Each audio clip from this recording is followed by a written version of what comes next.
Hello everybody.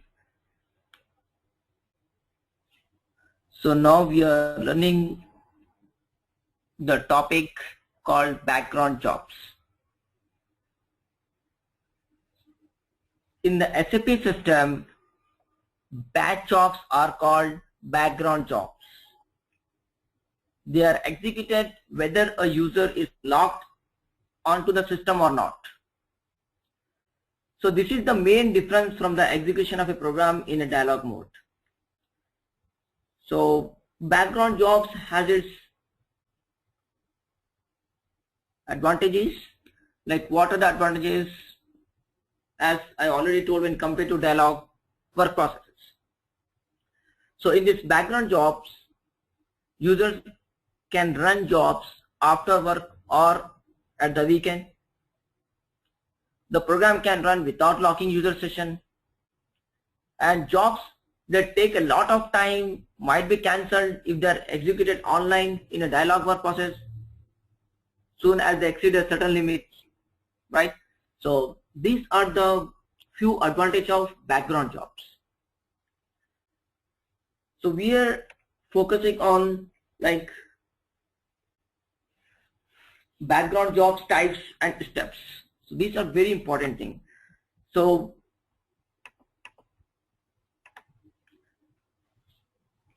if you see, background job basically consists of 3 types.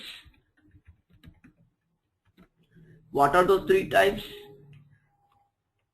One is a class A type.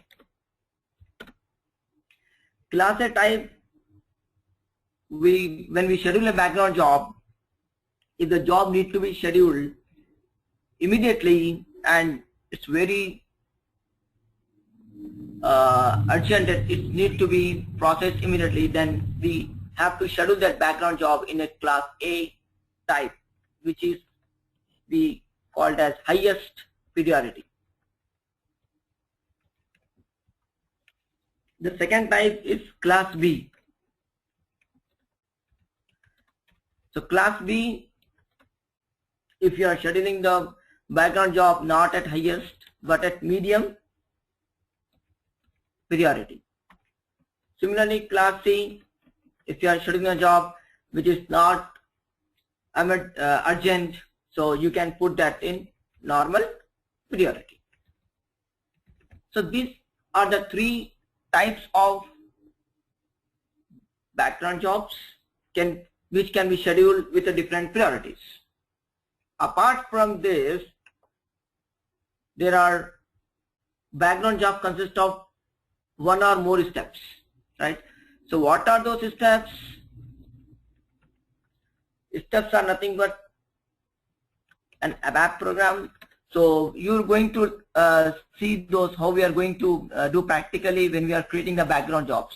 So you will come across these kind of steps and class A, class B, class C. So this is just a concept before I proceed with the practical sessions. So we have 3 steps.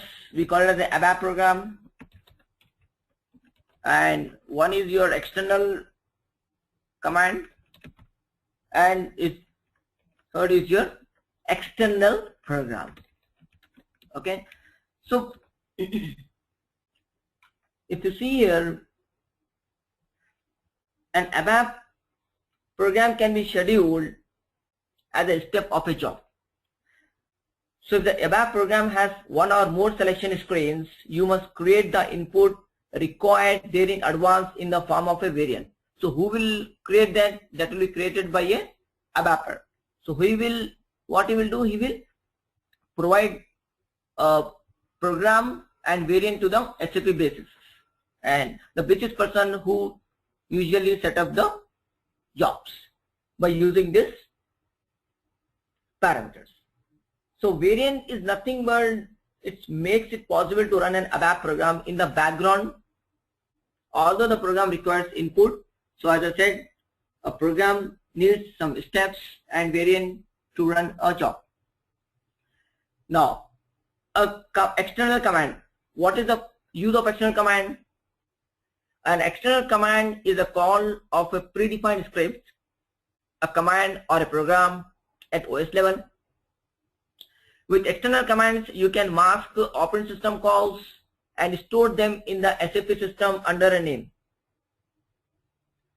You can also use the SAP authorization concept to protect the execution of an external command.